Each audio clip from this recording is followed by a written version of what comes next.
Hello YouTube and welcome to my channel.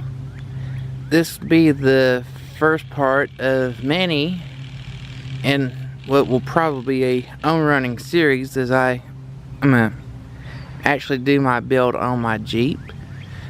This is a 2014 Jeep Wrangler Sport. It's the outgoing JK model. At the time of the video, this video being shot, the 2018 will be the last year model of the JK because the new JL is replacing it. But I've got one thing already and a few more things on the way, so we'll be doing some modifications to it. So I figured I would shoot this video as kind of a walk around baseline.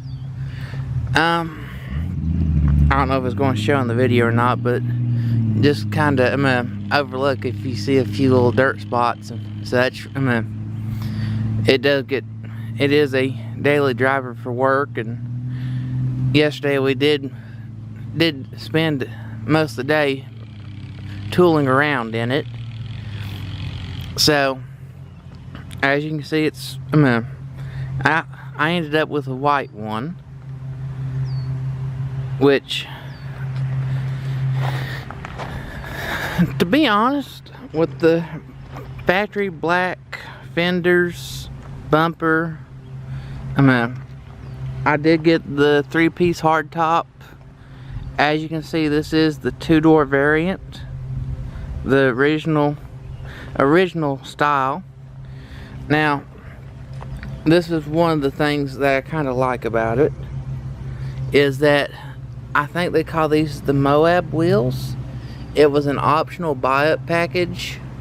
They're 17-inch. Of course, your 5-on-5 bolt pattern for Jeep. And it does have the tire pressure monitoring system on it. So, you can see you've got your badges with your trail rated and Sport Wrangler. Now this one here, which I'll show you when we get further into, is it's the Pentastar V6. This one's the 6-speed manual. Of course, you get the matching full-size spare, which this one, I reckon this spare was one that they took off. It's got decent tires on it. There's what I would call a street tread, the Goodyear Wranglers.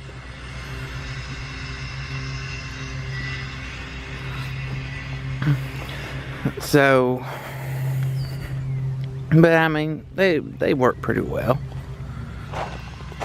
Let's see here. Of course,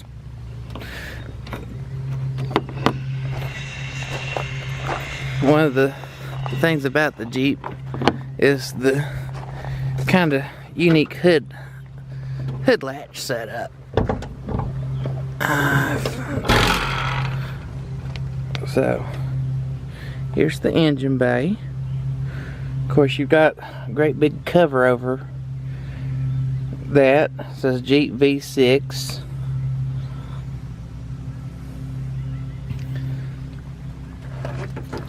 Of course, right here's your air box.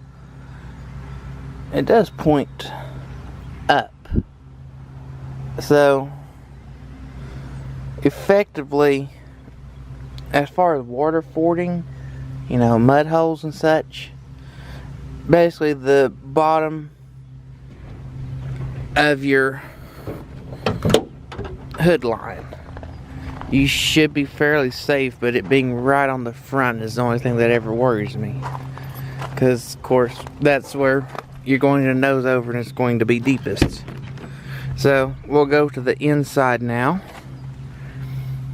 I've got the manual windows with the manual locks, which I really like because that means there's manual locks or the electronic locks, there's generally not many issues with in general on vehicles, unless the button the contact points wear down over time. But I couldn't tell you how many electronic window motors that I have seen replaced at my stepdad's garage. So, of course, this being the 2-door, it's a little, I mean, I'm 6'3". I ride comfortably in this. Now, the back seat, probably not so much. When we get a building, that's probably going to come out of there because it's just me and my wife. So,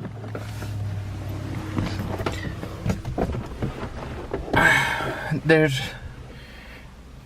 hardly ever, well, passengers with us.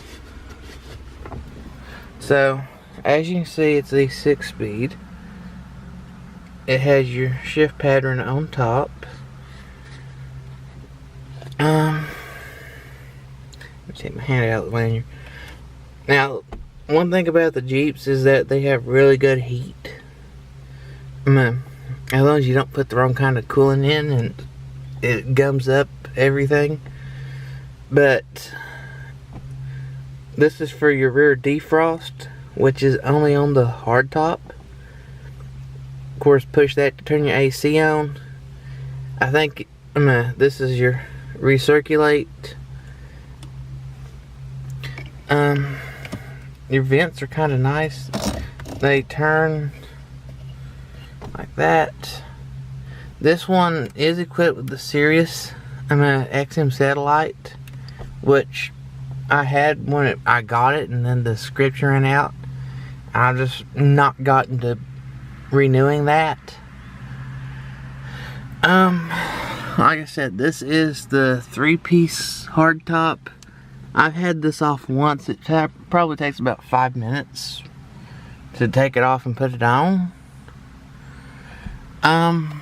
If you are a little shorter, I mean, honestly, to me, your sun visors are almost useless because where I'm tall, I sit up. You can see that's about all you have for view out your windshield. I guess somebody that's used to like a big long car windshield, you know, the windshield is kinda short, where it's more straight up and down. Let's see here. Of course, door ajar. Here's your instrument panel. You got your temperature, tack and mileage, speedometer, and then there's your fuel level guide. This one did come with a connectivity package.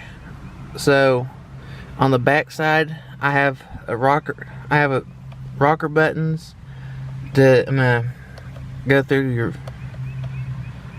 channels or change tracks. On this side, on the back, yeah, I'll show you. You've got your rocker buttons. This is generally your volume.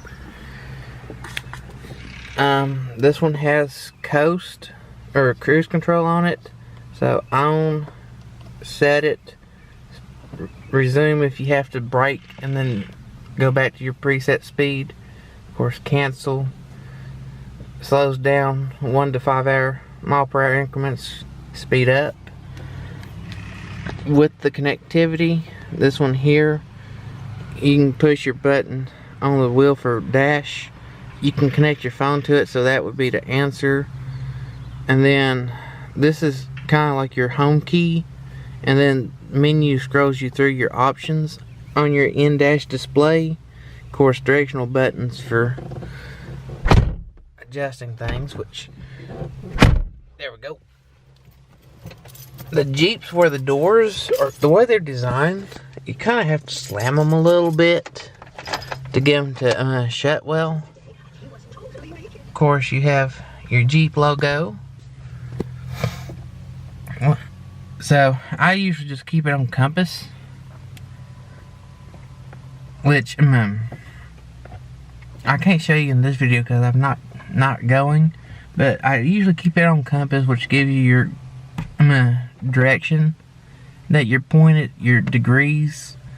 And then at the bottom where you see the FM 1039, as you're driving along, there's a little light that says eco. And that's really nice because when it's your eco light's on, that means you're being fuel efficient. So we'll scroll through this. You got a digital speedometer, and I've been averaging about 22.7 miles per gallon. Now, on the JKs with the 3.6 Pentastar, the two doors are rated at like 19 city, 21 highway. If you drive like Grandma Moses, you can get good fuel economy numbers. Now, just a reminder that this Jeep is stock with the 6-speed manual. Your fuel mileage has to do a lot to do with what kind of modifications you've done to it and how you drive it. If you've got like 456 gears, or you know, a real low gear in your differentials, that's going to hurt your fuel economy. If you've got your vehicle built and loaded and it's really heavy, it takes more fuel to drive it. If you've got it lifted, I guess you could say that you've got more wind resistance. Bigger tires generally hurt fuel economy. So, with the build, it being a daily driver, driving it on, you know, trips and things like that nature, I know that the fuel economy may go down, but a lot of it is in driving style as well. So, this is on, let's see, this is probably about the 4th or 5th tank of fuel since I reset it. So, I've got this recorded because as a base point, and as I do mods, I'm just kind of curious to see what it actually does affect. So, let's see here, let's scroll through some more.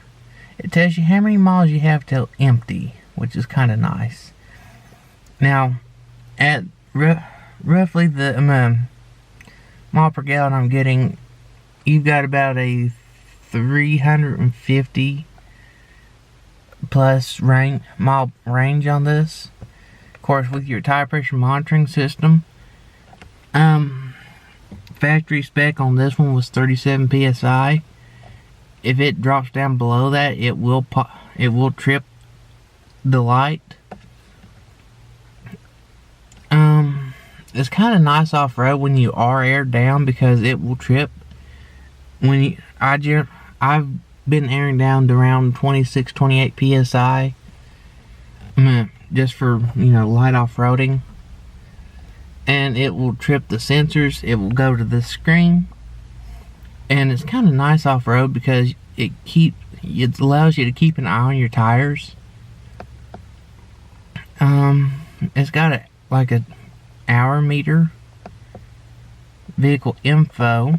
So on this you can actually get a coolant temperature readout, oil life, which gives you a percentage. I generally just go by miles. It will give you an actual readout of your oil pressure. So, and then you have units. So if you prefer kilometers and liters and things of that nature, you can adjust it. And then system, and then personal settings. This is where you can change your language, headlamp, key off power delay, display units in. So I just leave it in US. Compass variance, which I guess you can, it'll vary by, I reckon that would be 8 degrees. you can calibrate your compass, and then let's see here. I think that brings us back to our menu. Personal. Yep. And then of course you can always just hit this. It's kind of like a home button. So let's see here. See.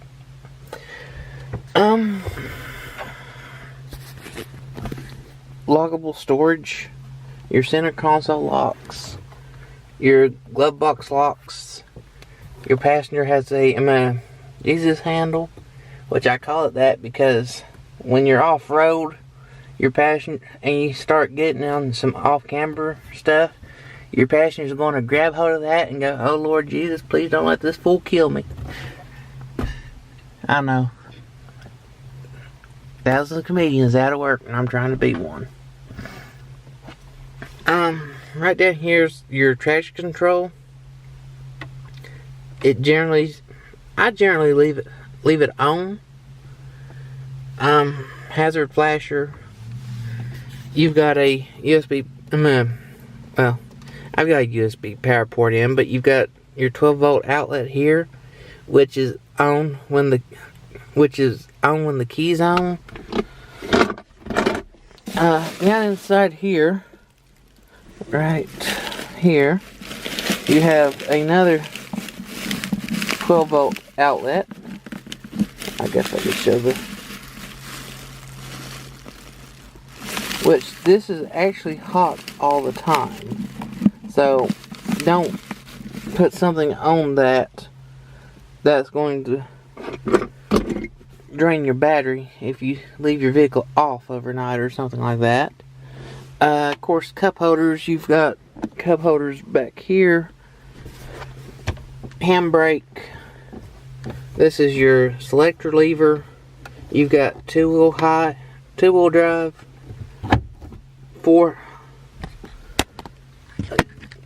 there you go, 4 high, over, and back should bring you into neutral, and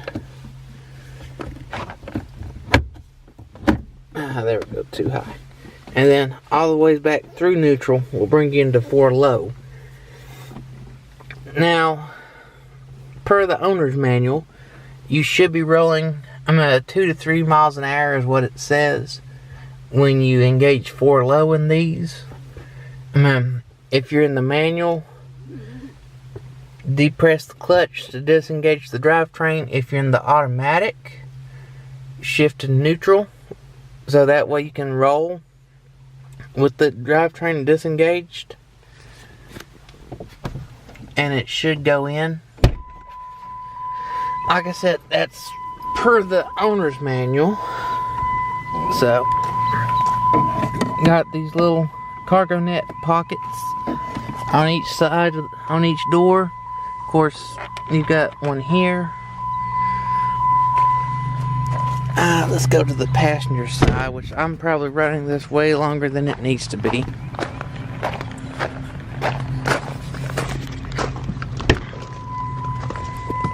Yeah. There it goes. Of course, passenger side. The only one that tilts is your passenger one for entry into your back seat. So, your lever, and then it comes up. So, I mean, you've got a decent enough amount of space to access your back seat.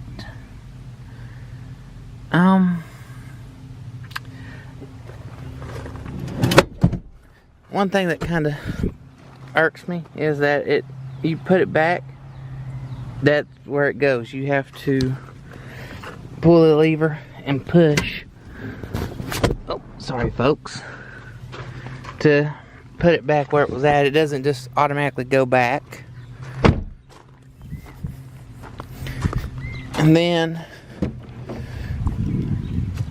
back to the back here, you have your swing open tailgate with tire carrier. Of course, me having the hard top, I've got the glass. Now, I think my actuators are about wore out. But that's okay, because I have a stick. So, that's how you take care of tired actuators. But as you can see, there's not a lot of trunk space on the 2-door. Hence the reason why the 4-door JK has become so immensely popular. To fold your seat down, you pull this and then just push that up, and then the bottom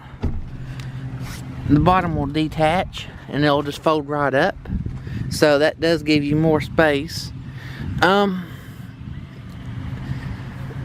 Like I said, the 2-door is not for everyone because it is kind of small, but it's just me and my wife, and I'll be honest with you, I really love it. Like I said, as soon as we get a building, you know, here in the next couple years, I'll probably end up taking the seat out of this thing, the back seat, and honestly, it'll probably never go back in. Because like I said, this is the stuff that I generally just carry with me, because you never know. So, you know, we go grocery shopping or whatever, you know, fold the back seat up and things of that nature. But I think I've talked to everyone long enough. I've ran this video way longer than I intended, but I just wanted to do a good walk around kind of show about the Jeep.